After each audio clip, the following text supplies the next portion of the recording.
નમસ્કાર. બાબરા તાલુકાના મોટા દેવળિયા ગામે પરપ્રાંતીય મજૂરોના ડેટા રજીસ્ટ્રેશન અંગે બાબરા પોલીસ દ્વારા જાગૃતિ કાર્યક્રમ યોજાયો હતો. કાર્યક્રમમાં પીઆઈ આર પરમારે ખેડૂતો અને ગ્રામજનોને પરપ્રાંતીય મજૂરોની સંપૂર્ણ વિગતો નોંધણી કરાવવા તેમજ કોઈપણ શંકાસ્પદ પ્રવૃત્તિ અંગે તાત્કાલિક પોલીસને જાણ કરવા અપીલ કરી હતી. આ પ્રસંગે ગામના આગેવાનોએ પોલીસને જનજાગૃતિ અને સુરક્ષા અંગેની કામગીરીને બિરદાવી પીઆઈ આર પરમારનું સન્માન પણ કર્યું હતું. વધુ સમાચાર માટે જોડાયેલા રહો. RP Gujarat news, Rajkot.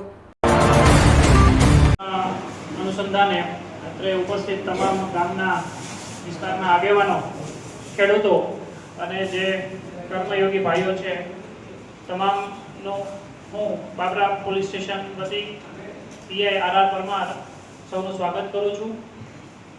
ગરમી ખૂબ છે, વરસાદનો માહોલ બનવો જોઈએ પણ હજી બન્યો નથી, એટલે થોડીક અંદરથી આપણને બધાને ઘરની આશા આવી જાય તો સારું.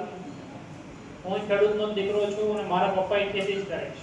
એટલે જે આજના કાર્યક્રમમાં એક કરતા વધારે હેતુઓ છે, પણ એમાં જે સૌથી મહત્વનો જે વિષય છે કે જે પોલીસ અધિક્ષક ગાંધી આપણે અમરેલી એસપી સાહેબ એમના તરફથી એક સરસ ઉદ્દેશ્યથી દરેક પોલીસ સ્ટેશન એરિયાના તમામ ગામડાઓમાં એક અભિયાન શરૂ કરવામાં આવ્યું છે.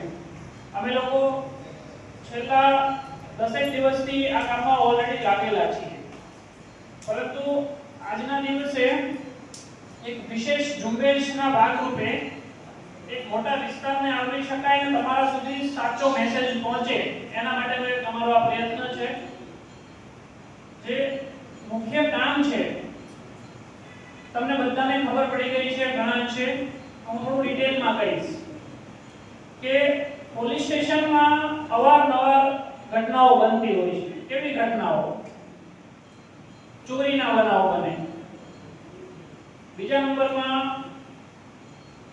એક ગંભીર બનાવ બનતા હોય છે, એ દીકરીઓ ભાગી જવાના બનાવ બને. અને જે સામેવાળો છોકરો હોય એ કોઈ પરપ્રાંતીય પણ હોય. પછી ઉત્તર પ્રદેશ ને બિહાર ને દાહોદ, ગોધરા સુધી અમે મહેનત કરતા હોઈએ છીએ. ચોરીના વાહનોનો ઉપયોગ કરવાનો. આ બધા બનાવો એવા છે કે જ્યારે નથી થતું બધું ચાલે ને ત્યાં સુધી બધું ચાલી જ જાય છે, પણ જ્યારે પ્રશ્ન ઉપસ્થિત થાય ત્યારે પછી આપણે રોવાનો વારો આવે. અને પછી કોઈ પણ પરપ્રાંતીય, જ્યારે હું પરપ્રાંતીય કહું છું ત્યારે બાજુના જિલ્લાનો માણસ પણ ગણી લેવાનો છે. એવો કોઈ માણસ આપણે ત્યાં કામ કરતા હોય તો એની જે વાત કરી ભાઈ હમણાં કે પહેલા એવું કરતા હતા કે આધાર કાર્ડ તમારે જમા કરાવવાનું, ઘણા ગામમાં રજીસ્ટર નિભાવવામાં આવતા હતા કે ભાઈ પંચાયત પાસે રજીસ્ટર રાખે કે કોઈ બહારનો માણસ આવ્યો તો એની નોંધણી થાય.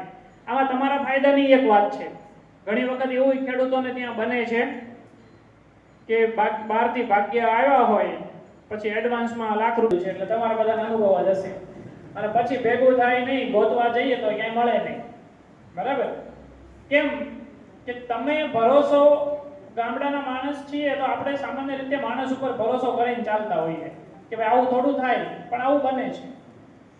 તમારું કામ એ છે કોઈ પણ પ્રકારના શરમ સંકોચ રાખ્યા વગર આપણે ત્યાં કામ કરતા જે મજૂર છે, જે ભાગ્યા છે, તમારે ત્યાં ડ્રાઈવર હોય, ખેત મજૂર હોય, કોઈની સ્પિનિંગ મિલો આપણા વિસ્તારમાં છે, અમારા બાબરામાં અમુક સ્ક્રેપના કારખાના છે, નાનું મોટું કારખાનું યુનિટ, જ્યાં પણ કામ કરતો કોઈ બાહ્ય માણસ છે એની નોંધણી કરાવવાની છે.